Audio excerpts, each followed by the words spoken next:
Welcome back. Let's continue with ways to use small amounts of transferable points. Transferable points are more flexible than, specific hotel or airline points. So, for example, you can use small amounts of these transferable points to top off accounts like from Chase. You can send them over to Hyatt or Southwest to just give you that extra thousand to book that hotel room or whatever to book that flight.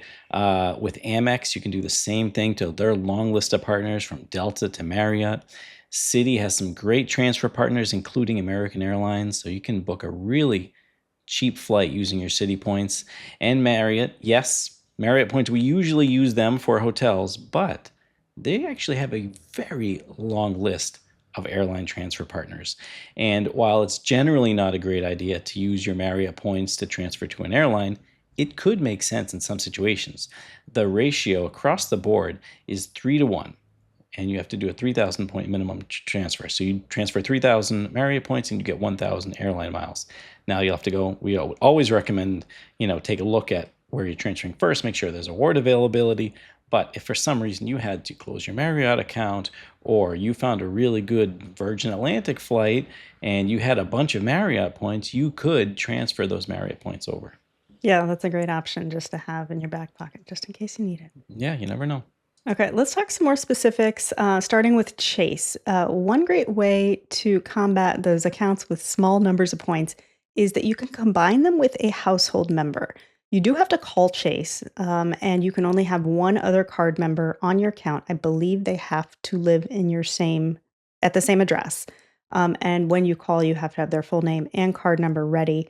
But once you have that set up, it makes it so easy. You can transfer your points not only between your own credit cards from, like, let's say a Freedom Flex to a Sapphire Reserve, but you can easily transfer between people. So you can just at the click of a button transfer, your spouse's points to your account, which is what I like doing. Put them all in my name. Hmm. You can redeem for cash back if as few as 1 point. So this is another option. If you just have a couple points, redeem them for cash back. Again, you're not getting outsized value, but it's a great option. You can do the pay yourself back feature, which is generally 1 cent per point value, but some categories do offer a bit of a bonus. I think you get 1.25, if I'm not mistaken. I do not remember the categories right off the top of my head this quarter, but we have those on the website, so you can look that up if that's something that you're interested in. You can buy gift cards and merchandise with your points. We generally don't recommend it. It's, again, not the best use for your points, but we're not talking about the best use for your It's points true. today. So we are talking about small amounts. I found redemption starting at 900 points for I believe it was a $10 gift card. So a couple instances when they're on sale where you can get just a hair above 1 cent per point. And then there is an option to pay with points at Amazon or PayPal. You will get less than 1 cent per point in value. So just don't do that. It's a terrible idea. If you really need to buy something in Amazon or PayPal and you have a few points, cash them out at 1 cent per point and then use the cash to shop. It absolutely makes no sense to use the pay with points feature for Amazon or PayPal with your Chase points. Yes, good point. That may not be the case with our next bank, American Express. So you can use point again. We're not talking about best case scenarios. We're saying what you can do with these points. So you can use these points for a statement credit or apply the points to cover select charges. You would need to use a minimum of 167 points, which equals $1. That is not a good value. That's about 6 cents a point. We value Amex points around 2 cents. 0.6. 0.6. Yeah, I'm sorry. Sorry. I knew what you meant, but Yeah. just wanted to clarify Yeah, that. so that's kind of like a last case scenario. You could also use your points to deposit into a checking account. So that's going to be a better value than the one above. You would need a minimum of 10,000, not a minimum, but 10,000 points would be worth $80. And then $100 if you have the business platinum, and you can do that up to 1 million points per year. So if you are racking up a bunch of American Express membership reward points and you're not traveling or whatever, you don't have any more time to travel because you're traveling so much, you could cash out 1 million points and get some cash in your checking account. Now, what we were talking about earlier with Chase, you wouldn't want to use your Chase points with Amazon. There are a few rare circumstances where it would make sense to use it at retailers like Amazon. Occasionally, Amazon will run promotions where you can add sometimes as little as 1 point, one American Express point, and you can unlock a discount. And so the best case scenario we've seen is you can use one American Express point and you can get 40-50% off a purchase. And so that is a great deal. There's no question about that. Lately, we've seen some other options like spend 751 points and still unlock a 40% discount. That could still be Still worth it. worth it. Yeah. Still worth it. I do it Uh, every time. yeah, me too. But it's a slippery slope because then once you connect your points to Amazon, it's going to always show you. It's going to be offering, oh, you have a balance here. You want to use that for your purchase? Moving forward, no. Always add one or 751, whatever it is, to check out your discount. But yeah, just be careful with that so you don't in future purchases don't accidentally use all of your your MX points. I'm trying to trick And you. yeah. And then finally, you can use your American Express points for gift cards at 1 cent per point. Yeah. Okay, moving on to city. This is another one of those instances. Shop with points. Occasionally can make sense, but they might try to get you. You can use Hmm. these online at Amazon and PayPal, and I've seen it actually in stores. My grocery store. Every time I use my City Premier card at my grocery store to earn 3 points per dollar, I get a little notice on the where you tap the credit card that says, "Would you like to use 1,250 points for $10 off your grocery bill?" No is the answer. Unless you maybe have 1,250 points and don't wanna ever use city points ever again, which is why you're listening to this show. So maybe the answer is yes, but don't it's easy to hit that button. Yeah, Generally, don't that's do it. It's not a great value.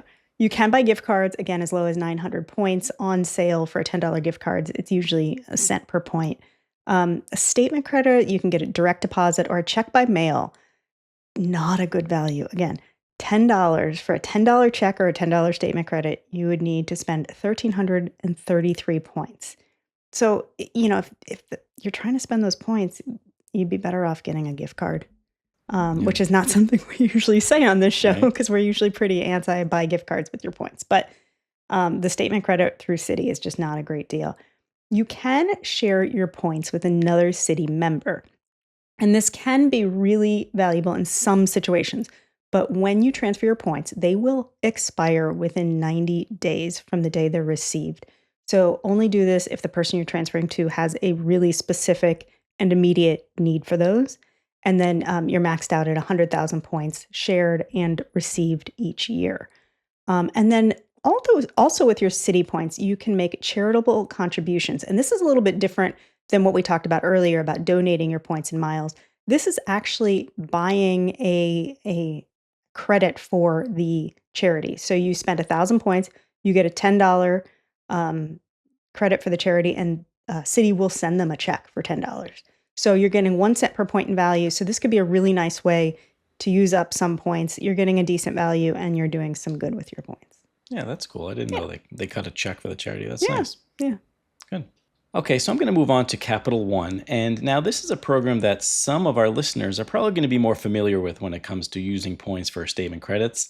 It's very common, or used to be one of the best options to use Capital One points was to cover travel purchases.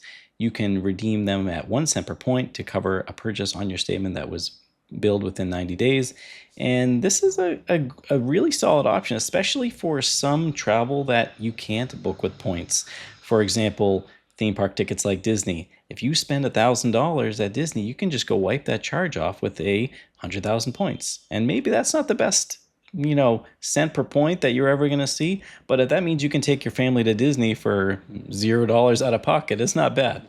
Absolutely.